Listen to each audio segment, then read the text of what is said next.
Olá, você conectado no Grupo Mundial de Comunicação. Nesse momento, entramos em rede pela Rádio Mundial, Rádio Viola Foz e Rádio Viola Guaraniaçu. E também pelo streaming no grupomundial.com.br e pelo aplicativo Mundiplay. Ao meu lado, ele que dispensa apresentações. O ex-procurador da República e ex-chefe da Lava Jato, Deltan Dallagnol. Agradecemos pela presença e será um prazer ter esse momento aqui de conversa com o senhor. Seja muito bem-vindo. Ed, o prazer é todo meu de estar com você, com a população de Foz do Iguaçu, Guaraniaçu, aqui na Rádio Mundial, na Rádio Viola, aqui em cadeia de transmissão no grupo de vocês, para a gente conversar um pouco sobre as nossas dores, sobre aquilo que dói na gente, aquilo que dói em Foz do Iguaçu, aquilo que dói para a pessoa que está nos ouvindo, a falta de um transporte público decente que demora, a falta de tratamentos de saúde, de dinheiro adequado para a saúde, a falta de uma educação de qualidade.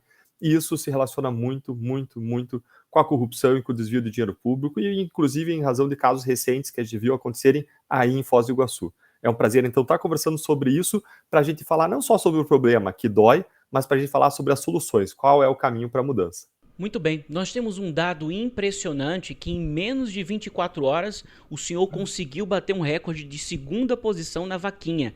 Essa vaquinha, para quem não sabe, é as pessoas que querem doar para uma pré-candidatura ou uma candidatura de algum político. Então o Deltan conseguiu o segundo lugar na posição, arrecadando em menos de 24 horas R$ 21 mil. É verdade isso? Assim, isso é a adesão, é o apoio das pessoas à causa, ao combate à corrupção. No final da Lava Jato foi feita uma pesquisa e 80% da sociedade ainda apoiava a Lava Jato, o combate à corrupção, ainda apoia a Lava Jato, o combate à corrupção, porque essa é uma dor fundamental de todos nós queremos um governo íntegro, um governo em que o dinheiro do nosso imposto, o dinheiro suado do trabalhador que paga lá ao comprar um macarrão, paga ao comprar arroz, feijão, a parte do dinheiro do imposto, que é grande, que está embutida em tudo isso, a gente quer que retorne para a gente. Não é pedir demais, é o justo, é o correto, que volte na forma de educação, de saúde, de segurança, para a gente poder circular sem medo de tomar um tiro, de ser assaltado, de ser roubado, sem medo de violência contra as pessoas que a gente mais ama, contra a nossa família. Isso não é pedir demais. Então, realmente, a gente precisa conversar sobre esses problemas, problema de corrupção, e as pessoas se engajam nesse assunto, apoiam. Então, se a gente conseguiu receber na doação dessa nossa vaquinha de pré-campanha eleitoral um valor significativo, é porque muita gente quer fazer a diferença e acredita no projeto de levar a Lava Jato para o Congresso Nacional. E se você que nos escuta, que nos vê, acredita também, entra lá, você pode doar R$ 15, R$ 20, R$ 30, o valor que você quiser, e assim você vai estar contribuindo para o nosso projeto de levar o combate à corrupção e a Lava Jato para o Congresso Nacional. Eu vejo isso também como uma forma de protesto das pessoas, né? De doando para a sua vaquinha, perceberem que, de certa forma, elas estão ajudando tanto na operação quanto no combate da corrupção, não é? Deixa eu comentar, eu estou fazer uma atualização aqui online aqui com você, olha só. A nossa vaquinha já está chegando perto de R$ 100 mil. R$ 100 mil, passou a primeira posição e cerca de 900 pessoas contribuíram. É o maior número, não só em valores, mas em número de pessoas contribuindo. E sabe o que eu mais gosto de ver, Ed? O que eu mais gosto é de ver aquela pessoa que doou R$ 10, R$ 20, R$ 30, uma pessoa simples, mas que ela faz questão de dizer: eu também quero me posicionar, eu quero ajudar esse projeto, eu quero ajudar a mudar o Brasil. E a pessoa vai lá e aquela doação de R$ 10, aquela pessoa simples, significa a mesma coisa, ou mais até, do que a doação de R$ 1.000 de uma pessoa abastada. Então, acho que a questão aqui é a gente sentir o calor humano da participação das pessoas, o quanto elas abraçam e apoiam essa causa. Nós acompanhamos há alguns dias um acontecimento muito pitoresco. Pediram que o senhor indenizasse o ex-presidente Lula com uma certa quantia. E acompanhamos que o senhor começou a receber Pix no seu celular. Descobriram o seu CPF e começaram a fazer doações, né, voluntariamente para que o senhor pagasse essa multa imposta. Como foi que o senhor recebeu isso? Ed, foi uma surpresa tremenda, porque é algo que nunca aconteceu na história. Se alguém me falasse que isso ia acontecer, eu diria que seria impossível. A gente num dia, foi condenado a indenizar o Lula, que está saindo com o dinheiro do bolso, sem qualquer punição, depois de ter sido condenado em 3 instâncias por corrupção e lavagem de dinheiro, por uma questão processual, ele está saindo impune. E aí, quem combateu a corrupção, quem fez o seu trabalho, é quem o sistema quer punir. O sistema está nos perseguindo para punir quem combateu a corrupção. E essa condenação ia significar uma dor para minha família, a gente ia ter que tirar dos meus filhos um dinheiro significativo para dar para o Lula, e ia significar ainda um grande prejuízo para a sociedade, porque a mensagem que essa decisão estava passando é juízes e promotores não combatam a corrupção, não mexam com os poderosos, porque vocês vão sofrer na pele. E aí, sem eu pedir, eu fui dormir chateado, frustrado, orando, derramando minha indignação, minha frustração diante de Deus. E quando eu acordei, minha esposa me mandou uma mensagem dizendo: meu amor, você sabe o que são esses Pix aqui que entraram na conta? Falei: não sei, não tenho ideia. Deve ter sido algum engano. Só que aqueles 5, 6, 7 Pix viraram 10, 20, 30, 100, 200, 500, 600, 1.000, 2.000, 3.000 Pix. E aí chegou o momento, Ed, que eu fui a público e falei: pessoal, não precisa mais doar, já passou de 300 mil, não precisa. Tudo que exceder o valor da doação hoje vai destinar para hospitais que cuidam de crianças com câncer e de crianças autistas. Não precisa mais doar, só que as pessoas continuaram doando. E foram 8 mil Pix, 10 mil Pix, 12 mil Pix, e o valor foi subindo para 400 mil reais, 500 mil reais, 575 mil reais, e eu precisei cancelar a minha chave Pix, porque não parava de entrar recursos, doações. E isso é a expressão exatamente do que você falou. As pessoas estão indignadas com o que está acontecendo. As pessoas querem Lava Jato de volta, querem os corruptos pagando o preço da corrupção, querem o dinheiro sendo recuperado. E são contra esse desmonte que está acontecendo a partir do Supremo Tribunal Federal, a partir do Congresso, que querem desmontar o combate à corrupção, anular as condenações, e as pessoas querem protestar e querem encontrar o canal para isso. E aí encontraram um canal, naquele momento da condenação, fazendo Pix para minha conta, que eles foram descobrir o meu Pix na internet, sem a gente pedir, e agora estão se manifestando por meio dessa doação para a vaquinha eleitoral minha, e eu fico muito agradecido, eu quero honrar cada gota de confiança depositada sobre a minha vida, honrando vocês e lutando contra os absurdos que acontecem no Supremo Tribunal Federal e no Congresso Nacional. Muito bem, já que o senhor falou no Supremo Tribunal Federal, nas últimas semanas acompanhamos que o ministro Fux deu uma declaração dizendo assim que os casos da Lava Jato tiveram anulação formal, mas corrupção existiu. Ed, é impressionante que eles não estão anulando os casos da Lava Jato por eventuais erros que aconteceu, não, é pelos acertos, é por ter colocado gente poderosa atrás das grades. Eles querem aplicar para a Lava Jato a mesma coisa que aconteceu com as outras grandes operações de combate à corrupção, operações que vocês têm aí, pessoas que trabalharam em diferentes órgãos, tem a própria Bibiana Orsi, que é pré-candidata também do Partido Podemos, aí, policial federal, que trabalhou em casos também relevantes. E a gente veja o que aconteceu com o caso anões de orçamento da década de 90. Nada, ninguém punido. Marca Fonte Sidão, nada, ninguém punido. Mensalão Mineiro. Foi anulado agora ano passado. Boi Barrica, Satyagraha, Castelo de Areia, Propinoduto. E você faz uma longa lista em que os poderosos saem impunes. E o que eles querem aplicar para a Lava Jato é o que eles sempre fizeram com todos os outros grandes casos. E eles estão anulando a Lava Jato com base no tapetão. Como assim, Deltan, no tapetão? Sim, no tapetão. Eles estão mudando a regra do jogo e aplicando para o passado para poder anular os casos. Como assim? Eu explico. Sempre foi a regra do jogo que você processa a corrupção política na Justiça Federal. Sempre foi essa a regra do jogo. E aí, em 2019, eles mudaram a regra e falaram que é a Justiça Eleitoral a partir de 2019. Só que o pior não foi isso. Porque isso, em si, já acaba com o futuro do combate à corrupção, porque justiça eleitoral não é feita para processar e investigar crimes complexos como lavagem de dinheiro e corrupção. Então já acaba com o futuro, mas pior do que isso, eles permitiram isso ser aplicado para o passado. Então veja que a Lava Jato, se a gente tivesse feito a Lava Jato na justiça eleitoral, ela tinha sido anulada porque a regra do jogo era a Justiça Federal. Então a gente seguiu a regra, fez a Justiça Federal. Aí eles mudam a regra em 2019 e anulam igual, porque eles mudam a regra e aplicam para trás. Isso é tapetão, Ed. Isso é tapetão. E isso que está anulando os casos. Quase todos os casos da Lava Jato, todos menos um, foram anulados com base nisso. Foram anulados aí o caso envolvendo Passadina. E olha o dano para nós, gente. 700 milhões de dólares de superfaturamento comprovados, corrupção comprovada, e derrubaram o caso. O caso Eduardo Cunha, cara com conta no exterior usada para receber propina, derrubaram por causa dessa mudança de regra. A Operação Calvário, nada a ver com a Lava Jato, mudaram a regra, afetaram a Calvário. O Mensalão Mineiro, envolvendo o PSDB em Minas. Estava há 20 anos da justiça, não tinha acabado, mudaram a regra do jogo e derrubaram o Mensalão Mineiro também. Os casos dos pedágios aqui no Paraná. Sofrimento humano, pedágio caríssimo no Paraná. Por quê? Porque estava rolando corrupção livre, leve e solta. A gente, pela primeira vez, descobriu, puniu isso. arrecadou mais de R$1 bilhão, nunca ninguém conseguiu recuperar nada disso de desvios dos pedágios, a gente conseguiu, e aí vem o Gilmar Mendes numa canetada e derruba porque diz que tinha que ter corrido na justiça eleitoral. Isso é hipocrisia. Isso é hipocrisia. Se eles querem, o que eles querem o que eles estão fazendo é livrar corrupto com base em qualquer razão. Deixa eu encontrar aqui uma razão. Vamos mudar a regra do jogo, aplica para o passado e derruba. Assim não tem como a sociedade vencer. E como que a gente muda essa realidade? O único modo de mudar essa realidade é mudando o sistema, lá via política, via Congresso Nacional, mudando as leis, fiscalizando o Supremo Tribunal Federal. E para isso a gente depende da sociedade, a gente depende em grande medida do voto consciente. Bom, nesse ano completamos 200 anos da independência do Brasil. Para o senhor, qual a importância das eleições para a nossa população? Ed, mais do que independência de países estrangeiros, como a gente conseguiu, né, lá atrás, quando a gente se tornou, né, um império, mais do que a proclamação da República, a gente precisa de independência dos maiores problemas do Brasil que a gente arrasta, a incompetência e a corrupção.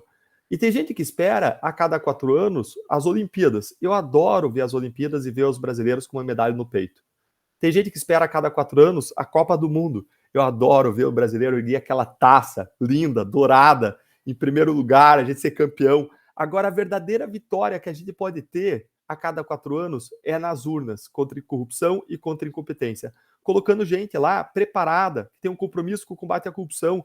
Não você votar porque o cara fez um favor para o bairro, para a cidade. Não você votar com base em troca de interesse. Não, colocar gente boa, que vai deixar nosso nível em outro patamar, que vai melhorar o Brasil, que não vai ficar desviando dinheiro pro bolso dele, porque o mesmo cara que está dando benefício lá, uma dentadura lá para votar nele, é o cara que desvia milhões pro bolso dele. E esses milhões, eles poderiam beneficiar muito mais você que está aí nos ouvindo. Então, a gente precisa de voto consciente, e para isso, a população se organizou e lançou um projeto que chama 200 Mais. É um projeto apartidário para levar para o Congresso Nacional mais de 200 deputados e senadores que tenham 3 compromissos: combate à corrupção, englobando fim do foro privilegiado, prisão em segunda instância, o cara não pode ter sido condenado por corrupção se é para ir para o Congresso. Em segundo lugar, compromisso com redução e extinção daquele fundo eleitoral bilionário que tirou dinheiro da saúde, educação e segurança e derramou em campanhas eleitorais. Em terceiro lugar, compromisso com a preparação política, porque a gente quer pessoas preparadas para fazer uma cirurgia na gente, nos nossos filhos. Como que você não vai querer alguém preparado para fazer uma cirurgia no coração do Brasil, no Congresso Nacional, todos os dias? A gente precisa de gente preparada. Então, lá nesse site, que é 200mais.com, você vai encontrar todos os candidatos. Lá em agosto vai ser colocado todos os candidatos que têm esses 3 compromissos, que assinaram os termos, as declarações, para que a gente possa escolher, dentre essas pessoas que passam nesse filtro básico, um candidato para mudar o Brasil. Muitas pessoas focam na figura da presidência, mas sem um bom Congresso, a gente nunca vai avançar. Nem o presidente consegue governar, ele vira refém no Congresso. Muito bem. Qual a relação que o senhor tem com o ex-juiz Sérgio Moro? A gente sempre teve uma relação profissional, de admiração, de respeito pelo trabalho que o outro faz, e eu vejo nele uma pessoa correta, uma pessoa que quer o bem do Brasil, uma pessoa que, onde ele estiver, ele vai estar fazendo coisas certas e lutando pelo bem das pessoas. É isso que eu vejo nele, é uma pessoa que eu respeito. Agora, as pessoas às vezes acham que a gente sempre foi amigo, mas é uma percepção equivocada, que se criou por a gente ter trabalhado no mesmo caso, que foi o caso Lava Jato. Ele nunca foi a festas de aniversário minhas ou da minha família, do mesmo modo eu nunca fui a festas de aniversário dele, da família dele, que a gente tem uma relação de respeito, de admiração recíproca. Eu acompanhei o que aconteceu com ele agora, recentemente, e olhem o tamanho da injustiça do que aconteceu com ele. Todo candidato que muda de lugar, que tem algum vínculo com outro estado, a justiça permite que se candidate pelo outro estado com o qual ele mantém algum vínculo. E aí, no caso dele, eles mudaram todas as decisões, a orientação de todas as decisões que acontecem há 30 anos. Até foi curioso que um dos desembargadores lá ele falou: olha, realmente, a gente tem decidido assim, que ele poderia ser candidato aqui para o São Paulo há mais de 30 anos, mas está na hora de mudar. E aí, na hora mudam no caso dele. Vejam que isso não é justiça. O que está acontecendo é um tratamento desigual a pessoas que combateram a corrupção. Tem uma perseguição do sistema agora. Por quê? Porque você tem 1/3 do Congresso Nacional investigado e processado por crimes, gente. Pense você aí, ouvinte e telespectador aqui, que você vai à sua empresa, ao seu trabalho. Quantas pessoas lá, qual o percentual de pessoas que são investigadas e processadas por crime ou por improbidade administrativa? Eu duvido que 1%. Duvido. Agora você vai para o Congresso e é mais de 33%, é mais de um terço, segundo o levantamento feito em 2018, em cima dessa nova legislatura que tinha sido eleita. Mais de um terço. Como que você vai aprovar a regra contra a corrupção lá? Não tem como. Não tem como. Então, hoje te muda quem está lá, hoje muda os parlamentares, hoje muda esse índice absurdo de corrupção na política, mudando quem está lá, ou a gente, infelizmente, não vai a lugar nenhum. Aproveitamos que estamos falando sobre relacionamentos diplomáticos e também relações pessoais. Qual a sua relação com o presidente Jair Messias Bolsonaro? Eu sempre tive uma relação de respeito com todas as autoridades, inclusive com o presidente. Eu nunca encontrei ele, nunca conversei diretamente com ele. Então, nunca tive assim, um relacionamento. Eu conheço várias pessoas que o conhecem, que têm uma relação próxima com ele. O que o foco é muito mais nas pessoas do que nas pessoas. Eu foco em valores, eu foco em princípios, eu foco em causas. Eu quero avanço de causas importantíssimas para o Brasil. Eu quero avanço da causa anticorrupção, eu quero avanço da reforma administrativa, eu quero avanço da reforma tributária, porque você tem que diminuir os custos do Estado para você poder investir em infraestrutura, investir em educação, que é o que mais gera desenvolvimento econômico. As empresas hoje elas investem 1.000 horas por ano, em média, para conseguir fazer sentido das regras tributárias. Isso é absurdo, é um desperdício de energia com burocracia que devia estar investido em produção de riqueza, para que melhore o nível de toda a população, o nível econômico e social. Então, tem várias causas que a gente precisa avançar, e o meu foco sempre vai estar em causas, no Brasil, em como eu posso contribuir para os brasileiros, para os paranaenses, para a gente construir um Brasil melhor, independentemente de quem seja, eventualmente, o presidente da República ou as outras autoridades. Quando eu olho para o presidente Bolsonaro, tem várias pautas dele com as quais eu concordo. Pautas conservadoras, posições que se alinham com a minha visão de mundo. Então, eu sou contra o aborto, sou em defesa da vida, da família, tem várias pautas que se alinham. Agora, eu acredito que todo o governo deve dar uma ênfase muito forte, não só por palavras, mas por ações, no combate à corrupção. E o atual Procurador-Geral da República, por exemplo, que foi escolhido pelo presidente Bolsonaro, ele acabou com a força-tarefa da Lava Jato. Acabou. A gente precisava de um outro Procurador-Geral da República que apoie o combate à corrupção. Agora, quando eu falo isso, eu preciso reconhecer, para ser muito franco, transparente, que o principal palco do combate à corrupção não é a presidência, é o Congresso Nacional, é o Supremo, é lá que a Lava Jato está sendo desmontada. Agora, o que eu gostaria de um presidente, seja quem for, é um posicionamento muito firme a favor do fim do foro privilegiado, a favor da prisão em segunda instância e a favor do restabelecimento das forças-tarefas e do combate à corrupção, como ele deve acontecer. Muito bem, o senhor conseguindo uma cadeira no Congresso Nacional, quais as bandeiras que o senhor iria defender e o que é que a população pode esperar do seu trabalho? A sociedade pode esperar alguém que vai levar a Lava Jato para dentro do Congresso, alguém que vai buscar aprovar lá as pautas necessárias para retomar o combate à corrupção, para que o dinheiro chegue em quem mais precisa. E eu queria explicar por que a gente luta contra isso. As pessoas às vezes dizem, eles querem botar as pessoas na cadeia. Gente, colocar as pessoas na cadeia é uma questão de justiça, mas quando a gente luta contra o crime, a gente está lutando contra o sofrimento humano que o crime causa. Quando eu processei, e ao longo da minha vida eu processei vários pedófilos, pessoas investigadas, processadas por pedofilia infantil, o que eu queria não era fazer o cara sofrer. Isso é uma questão de justiça, você colocar o cara na cadeia. Mas o que eu queria é evitar o sofrimento humano dos bebês, das crianças, dos adolescentes, dos jovens que sofreram com esses crimes. Quando eu luto contra o tráfico internacional de drogas, e processei vários casos ao longo da minha vida como procurador da República, o meu objetivo é evitar os danos que as drogas causam para as famílias, desagregação de famílias, desestruturação, pessoas viciadas que perdem emprego, se desestruturam, vão parar nas ruas, morrem, os crimes praticados pelo tráfico e por aí vai. Do mesmo modo, quando a gente luta contra a corrupção, o que a gente quer é reduzir o sofrimento humano que ela causa. E olhando aqui só para Foz do Iguaçu, veja que houve uma condenação do ex-prefeito para ressarcir 18 milhões de reais aos cofres públicos. 18 milhões de reais em razão de um direcionamento de contratação da saúde. Gente, na saúde. O que você faz com 18 milhões de reais na saúde? Você trata dezenas de milhares de pessoas que vão ter a sua vida prolongada, a qualidade de vida melhorada ou a vida salva por meio dos tratamentos. Milhares de tratamentos, cirurgias e exames que foram pelo ralo, pelo lixo, por causa da falta, por causa da corrupção. Quando a gente tem corrupção, a gente tem um pedágio caríssimo, como a gente tinha, mas mais do que isso, dos 1.000 quilômetros que tinham que ser sido duplicados, 700 não foram. E nesses 700 morreram mais de 400 pessoas em colisões frontais, que não teriam acontecido se as estradas tivessem sido duplicadas. Isso significa 400 famílias enlutadas porque perderam o pai, a mãe, o filho, a filha, e eu tive 3 primos meus que morreram em estradas paranaenses. Isso me dá uma ideia do luto, da dor humana, do sofrimento que é causado por isso.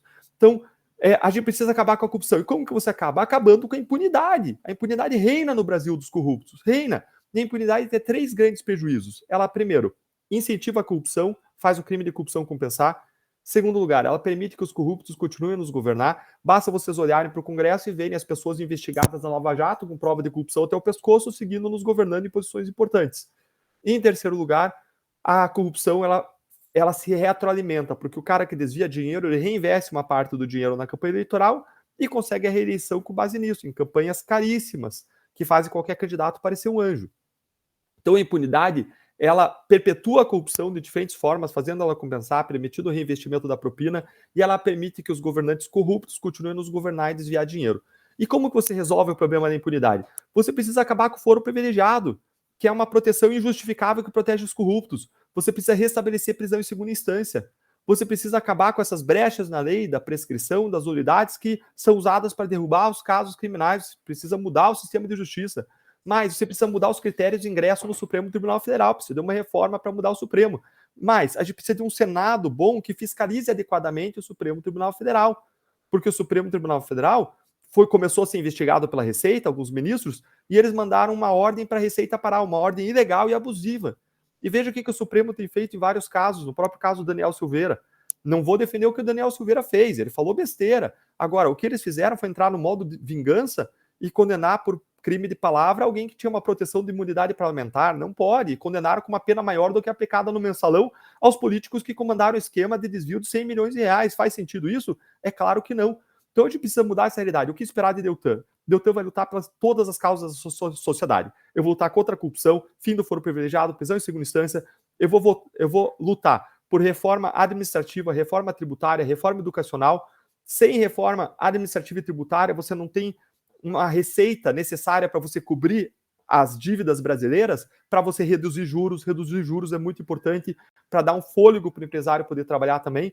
E eu vou lutar também por pautas de compaixão, vou defender a família, vou defender a vida, vou defender a família contra a pedofilia, contra o tráfico de drogas. Eu tenho uma visão de lei e ordem, eu tenho uma visão de proteção da sociedade. Eu vim de uma carreira de 18 anos como promotor de justiça, como procurador da República, e eu vou lutar ainda pelo atendimento dos direitos de quem mais precisa, dos vulneráveis, das pessoas que mais precisam do cuidado e que não têm.